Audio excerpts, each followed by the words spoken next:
Giants fans, welcome back to Giants Latest. Today we are talking about game day. Giants take on the Pats tonight. We're talking about defensive players to watch. If you want to see the offensive players to watch, go back to yesterday's video. And then tomorrow, of course, we will recap the game. So the defense, I think where we're at is that we're not going to see any starters. We talked a bit about this yesterday. So I think with the defense, that comes down to this. No Burns, Thibodeau, Dexter, of course. We may or may not see Nacho and Roy Robertson Harris. I think at the very least we'll see one of them. I think we're also going to see Abdul Carter, though I think there might be some limited snaps there, but I'm sure that he'll be out with the ones. And then I don't think we're going to see Drew Phillips, Paulson Adebo, or Javon Holland in regards to the starters, which means we're going to see a lot of, hopefully, Cordell Flott, Dane Belton. We're not going to see Newbin either. So Nick Jones, my guy, slot corner. No Trey Hawkins, but we're going to see Art Green, TJ Moore. We're going to see a ton of backups, which to some people might be boring, but these guys are fighting for roster spots and it's really important. And the way that I feel is it's also important because if God forbid any of our starters go down, I want to know that we've got good depth there and whoever is going to go in and play the game is going to be functional, not useless. So let's go ahead and talk about specific players to watch here. So obviously we're going to start with the corners because the cornerback competition is still going. So last week, Cordell Flott played 18 snaps because he was coming back from injury. Now, because they had a short week, I'm expecting to see Flott. I just don't know if we're going to see a lot of him because he didn't have a full week to recover, and we know how they are with injuries, right? Like super cautious all the time about it. So I think we're going to see Flott. I just don't know how much of him, but I'm excited to see him back out there. He had a really nice game last week. Perfect pass breakup on 3rd and 2, which is so important. Force the Jets to punt. So that's the stuff I want to see from Cordell Flott. I want to see sticky coverage. I mean, I'm playing the lottery if the guy turns his head around and maybe gets an interception, and then the pass breakups. Like that is all the stuff that is going to be so important to him beating out Tay Banks for the starting role. Now, the downside is that Banks is probably not going to play because he wasn't in 11-on-11 drills on Tuesday, excuse me. Wednesday, I think, was a walkthrough. Today is game day, so they're probably doing nothing. But I don't expect to see Banks, which is unfortunate because I think that he needs the reps. I think the reason the Giants have played him so much in preseason is because they also feel like he needs the reps. Joe Shane flat out said on the broadcast, this is a real competition between these two, and him not playing is detrimental to his starting career with the Giants this year. Now, I'm really torn on this because I feel like if you're looking about who's played the best in preseason, it's probably Banks because he's gotten the most snaps and he did a relatively nice job. He gave up, I think there were 1 or 2 throws that were really bad. He did a bad job in coverage, but he also played an entire quarter. So he played a lot more than Cordell Flott did. And, Flott had a nice game, but consistency is important. We have to see what he does tonight. So I would be really surprised if they trotted out Cordell Flott week 1 instead of Tay Banks. Is that a possibility? Absolutely. Especially if he goes out tonight and plays really well. It's still going to surprise me. But Brandon Brown, when he spoke to the media, said, we don't care where you were drafted. We don't care how much money you get. I don't care what your contract is. If you play well on the field, you're going to get snaps during the game. End of discussion. So who knows? Maybe if Cordell Flott shows up tonight and does a really great job against the Patriots, then maybe we are going to see him week 1, and it's going to be interesting. Next up for the cornerbacks, I've got 2 more for you guys. Nick Jones, is my guy. I talk about him every damn week, but he's been a little inconsistent, and then last week he had a really great game. Can he step it up and do a nice job there? Would love to see it. He's going to be the slot corner. I don't think we're going to see any Drew Phillips, so he's probably going to get a ton of snaps, and I'm just excited to see more from him. I think he's made some really great plays. Can he continue on with that? It's going to be really interesting to see what he's capable of doing and if he forces the Giants' hand to give him a roster spot. So excited to watch him. Next up is Art Green, another cornerback who's done a really nice job steadily throughout the preseason and training camp. He had a one-handed interception during training camp. He's done a nice job during preseason, and he's been pretty good in coverage, and I think he's even had, a tackle for loss or 2. So excited to watch more of Art Green. He's been on this team before. He knows the deal, and I think there's a good chance that he makes this roster. Outside of the cornerbacks, Two safeties you have to watch. Number one is Raheem Lane. He is probably going to be one of the backups outside of Dane Belton. We obviously know who the two starters are in Newman and Holland, but they're probably going to keep four safeties. So does Dane Belton automatically get that third spot? It's very possible. He's done a nice job. He does have interceptions for the Giants. He does play special teams, so he is versatile.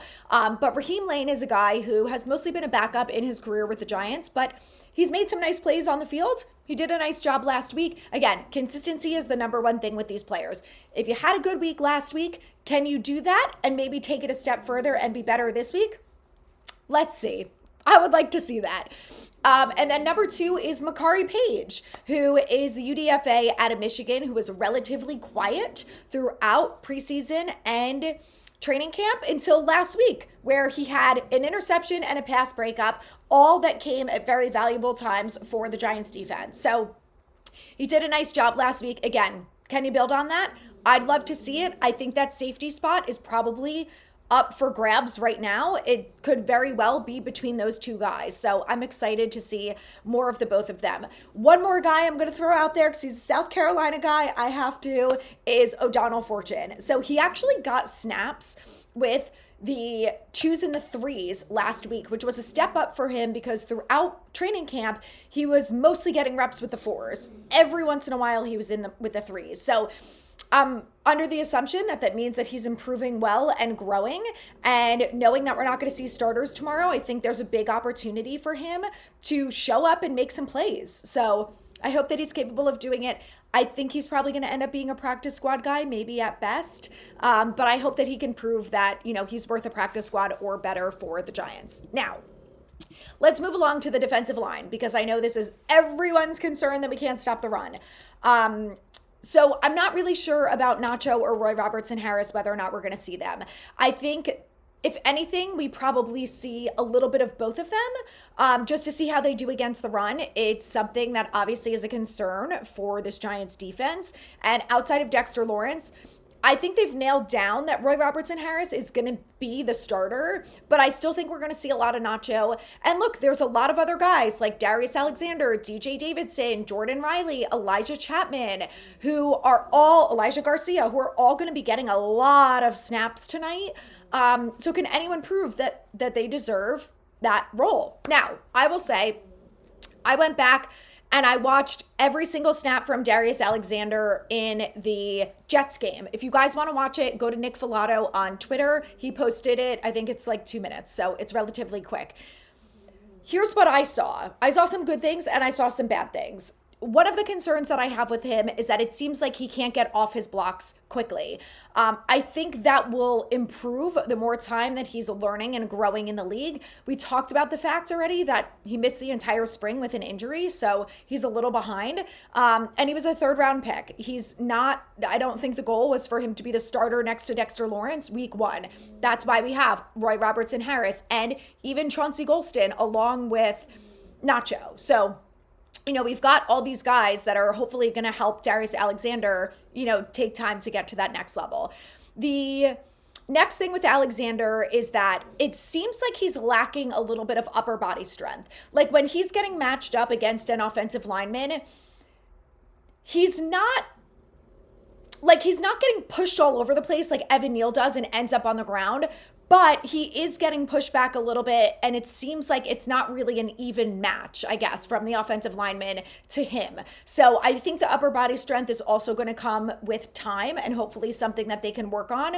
But the reason why I'm optimistic about Darius Alexander is I think he has a lot of the tools already that you need to succeed in this league. On top of that, he's learning from the best to do it, which is Dexter Lawrence. He's got a really, really good defensive lineman coach in Andre Patterson, who Dexter Lawrence raves about. He spent the offseason working with Dexter Lawrence. And also, guys, Dexter Lawrence was not a stud the first year. It really took him until year 3 and year 4 for us to see the Dexter Lawrence that we all know and love. So I'm just asking you to be a little patient with Darius Alexander. I think that he's going to get there. I think it's going to take time. There are things that he needs to work on. But overall, what I saw from him is that he has decent footwork. He has good balance. He can maintain the push against the offensive lineman. And he's not getting thrown to the ground. Like, I don't think I saw him on the ground at all. And I saw a couple times where he was able to push his way into the running back and get the running back on the ground. So there were a couple plays where he was good against the run. So anyway, I think there are some good things to like about him. And I think that maybe we just need to exercise a little bit of patience with a third round pick out of Toledo. So keep that in mind. All right, DJ Davidson is a guy who's been really hit or miss with this team. I think he's in his fourth year now. And he's dealt with a lot of injuries, so he hasn't gotten a ton of playing time. But this year specifically, he's looked, I think, the best that he's looked in a while. He's had, I think, 2 sacks. He's had a few tackles for loss. And he just seems like he's moving with more confidence on the field. Like, I see him making plays that I don't remember seeing him make in the past. So sometimes with these players, it just takes time to develop. And DJ Davidson was not a first round pick. I think he was a 5th round pick, if I'm not mistaken. So he was a later round pick that obviously had some growing to do. Do I think he's going to make this roster? I don't know. I think if he has a really good showing tonight, there's a possibility. But I think that he's a good guy to watch because, like I said, he had a good game last week. He's done relatively well in preseason. Can he continue the consistency in the final week? Lastly is Elijah Chapman. He has been a guy that stood out last year. He was like the camp darling, if you will, like the David Sills of years past, where he seemed to come out of nowhere and looked really good on the defensive line. And then this year, not only has he looked decent as a defensive lineman, he's also been used as a fullback on the offense. So keep your eyes peeled because we might see him on both sides of the field. But I think he's done a relatively decent job as a defensive lineman. He is a little smaller and undersized compared to some of the other ones.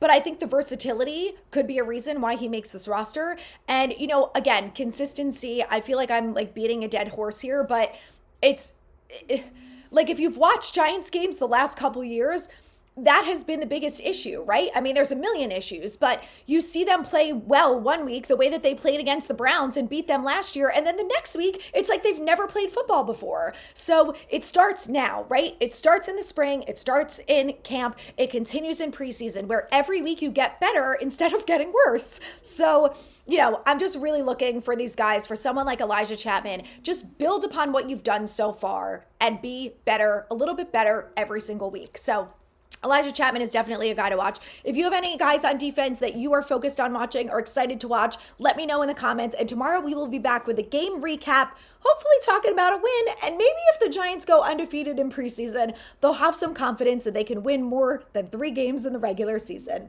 We'll find out soon enough.